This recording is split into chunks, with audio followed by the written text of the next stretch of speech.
आज 7 जुलाई 2022 के बाबा के साकार महावाक्य।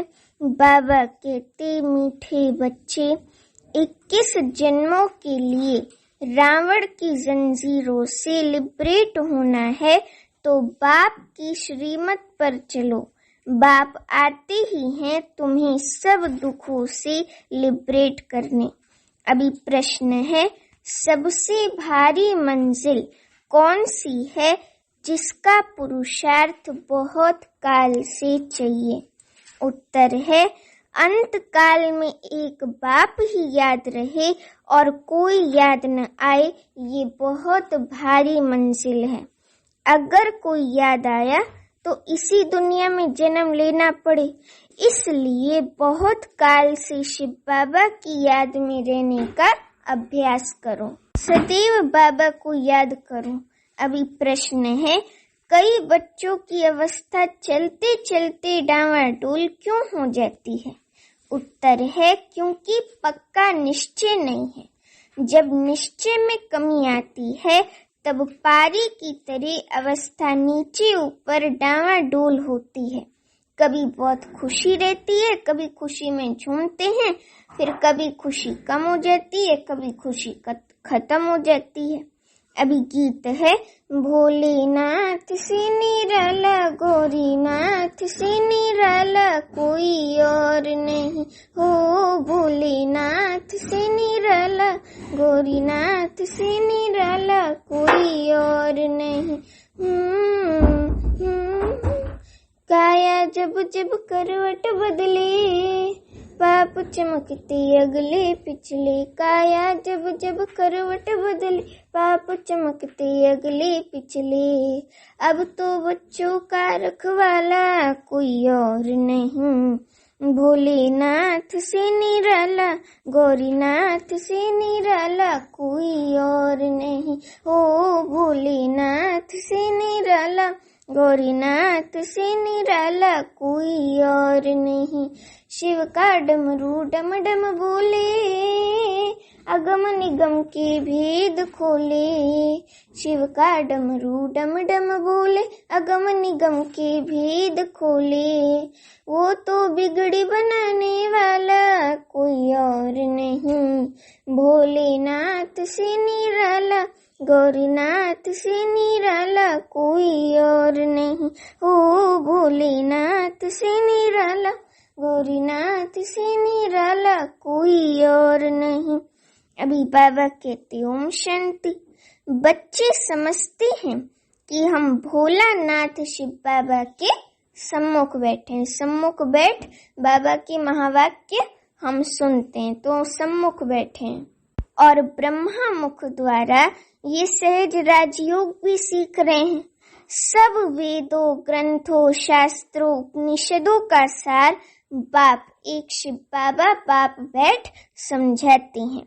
ये बच्चों की ही बुद्धि में बैठा है। चित्रों में भी है, जो त्रिमूर्ति का चित्र है उसमें भी है ब्रह्मा द्वारा स्थापना। तो ब्रह्मा द्वारा ही सभी वेद शास्त्रों का सार सुनाया है। तुम बच्चों को ये सब कौन समझाते हैं? परम पिता परमात्मा भोलानाथ शिव, वे निराकार है, इसलिए हर बात ब्रह्मा द्वारा समझाते हैं। जिसको समझाते हैं वे फिर औरों को समझाते हैं, है ना। बाबा कहते, जिसको समझाते हैं वे फिर औरों को समझाते हैं। अगर नहीं समझा सकते, अगर क्लियर करके नहीं समझा सकते तो इसका मतलब है खुद भी समझ नहीं आया है, इसलिए औरों को भी नहीं समझा सकते। तो अगर नहीं समझा सकते तो गोया वे खुद नहीं समझे हैं, फिर खुद ही बेसमझ है। खुद नहीं समझे अर्थात बेसमझ है। बेसमझ को समझाया जाता है, जिसको समझ नहीं होती है बेसमझ को तो उसको समझाया जाता है। बाप सबको कहते हैं कि तुम बेसमझ हो। तुम मुझ बाप को जानते हो? तुम भारतवासियों ने वर्षा लिया था, सतयुगी स्वराज्य था, फिर रावण राज्य, बाबा कहते हैं फिर रावण राज्य होने से तुमने वर्षा गंवा दिया है। रावण राज्य के कारण तुम पतित बेसमझ कंगाल बन पड़े हो। अभी आसुरी मत पर ही चलते हैं, अभी अपनी मन मत पर मत, उसको कहते हैं आसुरी मत, क्योंकि सब मनुष्य असुर जैसे बन गए तो सबकी मतें भी आसुरी हैं। तो अभी आसुरी मत पर चलते हैं। तुम समझते हो कल्प पहले हमको बाप ने समझदार बनाया था, हम विश्व के मालिक बने थे, हम सतयुग में विश्व के मालिक महाराजा महारानी बने थे, पूरे विश्व के महाराजा महारानी। अभी हम माया के गुलाम बन पड़े हैं, संपत्ति के गुलाम नहीं, माया रावण के गुलाम। 5 विकारों की जंजीरों में हम बंधे हुए हैं और शोक वाटिका में हैं, और रावण की इस शोक वाटिका में है। बरोबर रावण का राज्य सारे विश्व पर है, भारतवासी खास, सारी दुनिया आम, सब रावण की जंजीरों में बंधे हुए हैं। इसलिए जो कुछ करते हैं रॉन्ग करते हैं, बाप आकर सब राइट बताते हैं। इसलिए परम पिता परमात्मा को राइटियस कहेंगे, मतलब राइट कहेंगे, राइटियस कहेंगे। रावण को अनराइटियस कहेंगे, माना वो गलत है, रावण गलत है और बाबा ही सही है, तो रावण को अनराइटियस कहेंगे। आधा कल्प राइटियस राज्य चलता है, सतयुग त्रेता, फिर आधा कल्प द्वापर कलयुग अनराइटियस राज्य चलता है। रावण राज्य को झूठी दुनिया कहा जाता है, क्योंकि यहाँ सभी झूठ बोलते हैं। तो ये तुम बच्चे ही जानते हो। ज्ञान सागर परम पिता परमात्मा शिव हमें समझा रहे हैं ब्रह्मा द्वारा, गाया भी हुआ है। सेकंड में जीवन मुक्ति, ऐसे बहुत कहते हैं सेकंड में जीवन मुक्ति, परंतु इस समय सब जीवन बंध में है। खास भारतवासी ही 1 सेकंड में जीवन मुक्ति का वर्षा लेते हैं। अभी तुम बच्चे जानते हो कि हम भगवान के बने हैं। भगवान खुद कहते हैं कि तुम हमारे बच्चे हो। जानते हो ईश्वरी नई दुनिया की स्थापना करते हैं, तो जरूर पुरानी दुनिया में आना पड़े नई दुनिया की स्थापना करने। तो पुरानी दुनिया को पतित भ्रष्टाचारी कहा जाता है।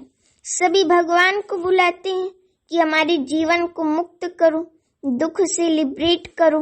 मनुष्य जानते नहीं कि दुख का राज्य कब और कौन स्थापन करते हैं। भल शास्त्र बहुत पढ़े हुए हैं, विद्वान पंडित आदि हैं, जिन्हें बहुत घमंड है, जिन्हें बाबा कहते घमंड बहुत है, परंतु कोई ऐसा नहीं जो सेकंड में जीवन मुक्ति किसको दे सके। कोई कह भी नहीं सकते कि हम तुमको जीवन मुक्ति दे सकते हैं। बाबा कहते कि कोई पंडित विद्वान या सन्यासी कोई भी नहीं कह सकते कि हम जीवन मुक्ति दे सकते हैं या सबकी सदगति कर सकते हैं। मैं ही खास भारत आम सबको सदगति करता हूँ। गाया भी जाता है परम पिता परमात्मा सर्व का सदगति दाता है, सर्व का लिबरेटर है। दुख से लिबरेट करते हैं, सुख से कोई लिबरेट करते हैं क्या? दुख से ही तो सुख में लेके जाते हैं। तो दुख से लिबरेट तो बाप करते हैं, दुख से लिबरेट तो बाप करते हैं। अच्छा, सुख से लिबरेट कौन करते हैं? भारत सुखी था ना, फिर सुख से लिबरेट कर दुख में कौन लाया? सुख से लिबरेट करने वाला है रावण। अब राम शिव बाबा की श्रीमत पर चलने से तुम 21 जन्मों के लिए लिबरेट होते हो। उसको कहा जाता है जीवन मुक्ति या सदगति। बच्चों की बुद्धि में अब बैठा है। बरोबर भारत जीवन मुक्त था तब सुख धाम था, अब भारत दुख धाम है, जीवन बंध में है। बेहद का क्वेश्चन हो जाता है।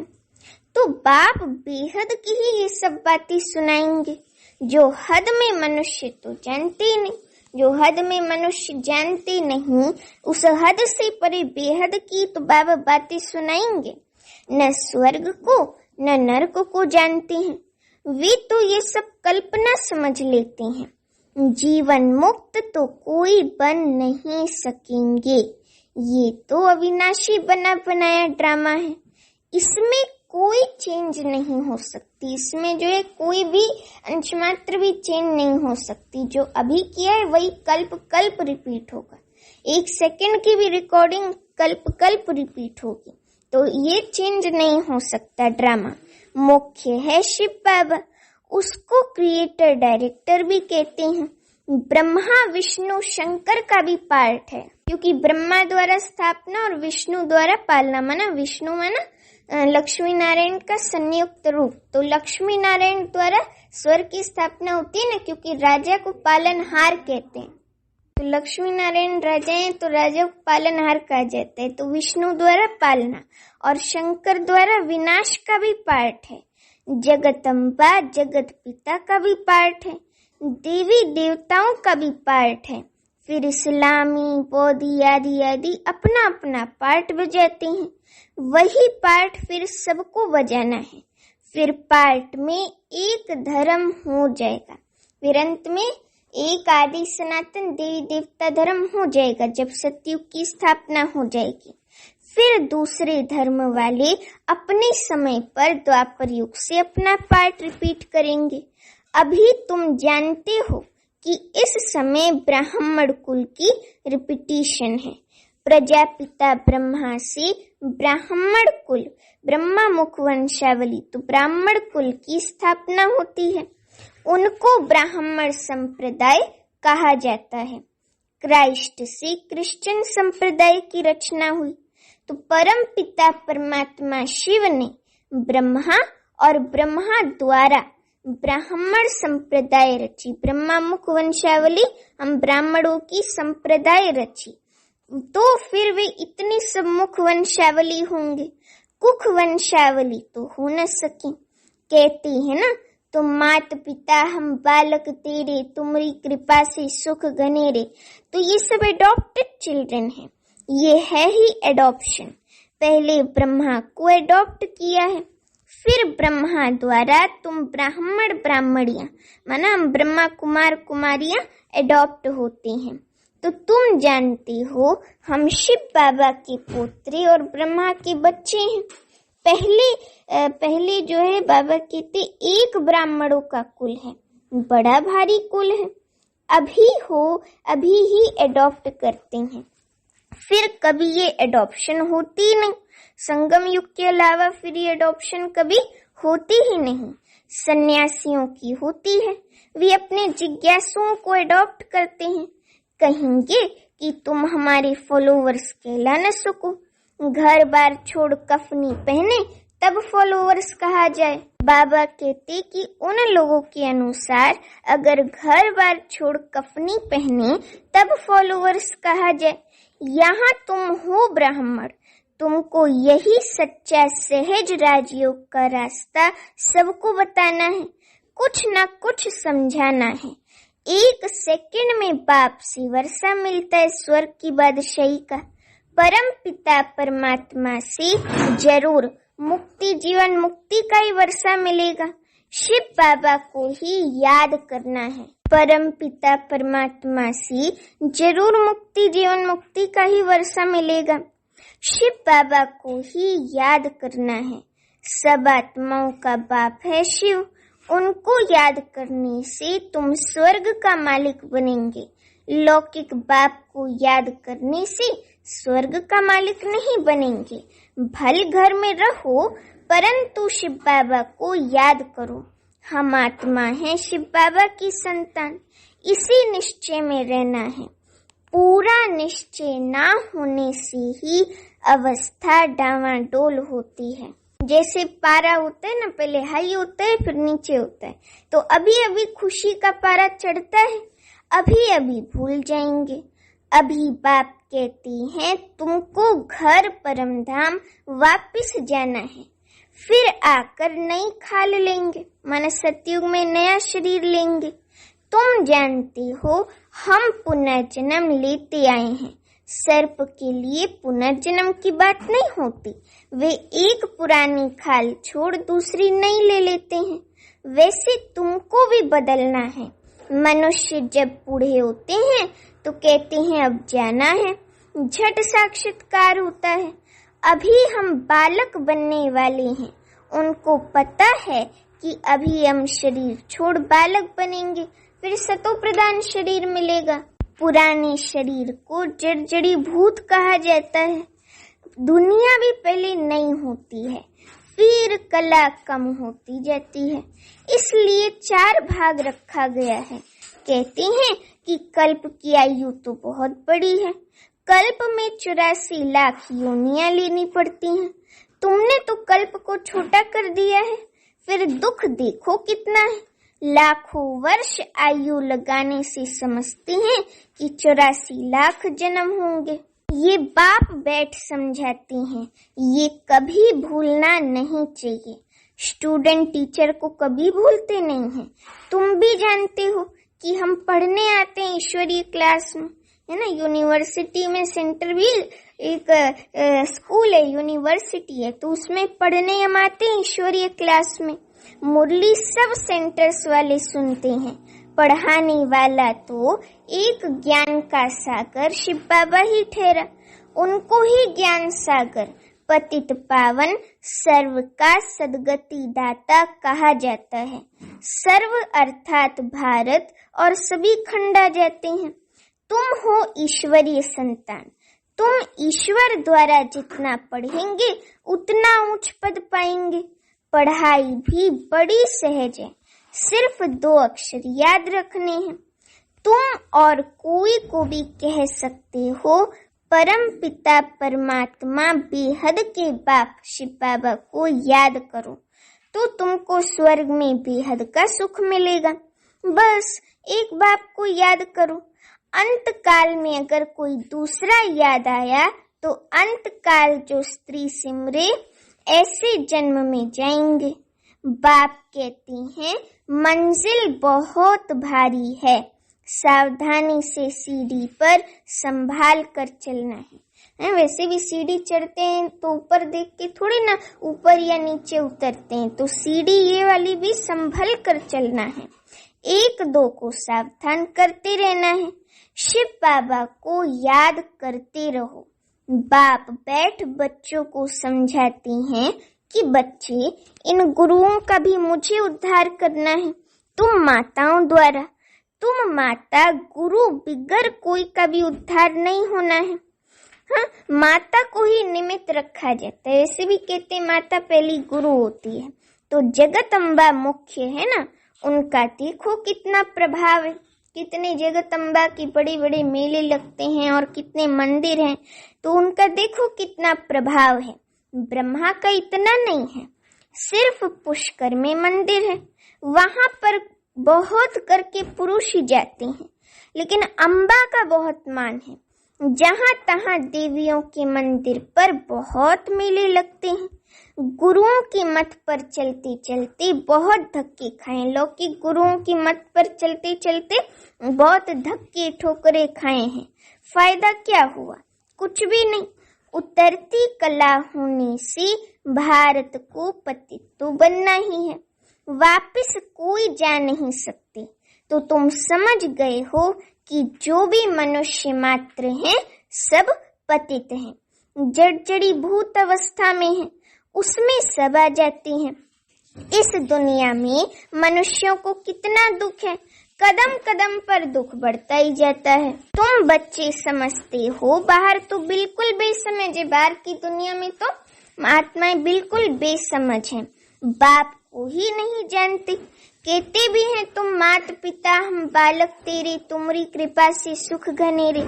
जरूर वे स्वर्ग रचने वाला है, हेवनली गॉड फादर है, जो होकर जाती हैं फिर उनका गायन चलता है।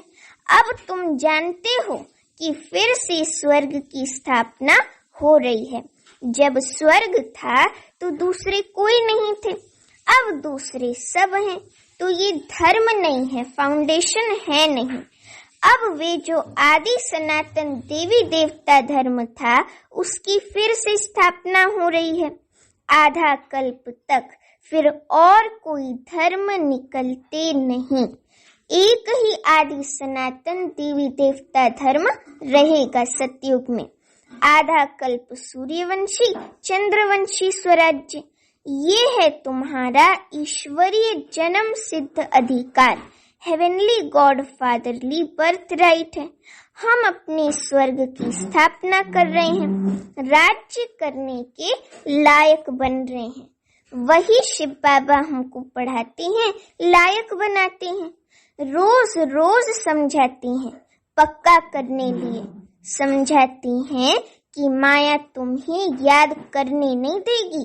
तुम कितनी भी कोशिश करो बाबा को याद करने लिए तो युद्ध चलती है ना माया से। बाप बैठ रास्ता बताते हैं कि क्या करो, तुम कर्म योगी भी हो। हाँ, बच्चे आदि तंग करने लगे हैं, रौरव नर्क है ना, दुख देने वाली संतान है। वहाँ होते हैं सुखदायी संतान, क्योंकि सुख धाम है ना, वहाँ कोई ऐसी चीज होती नहीं जिससे दुख हो व मैलापन हो। यहाँ तो कितना दुख है, बीमारियां भी कैसी कैसी गंदी निकलती हैं। आगे थोड़ी थी ये कैंसर की बीमारी का नाम भी नहीं सुना था। स्वर्ग में कोई बीमारी होती ही नहीं।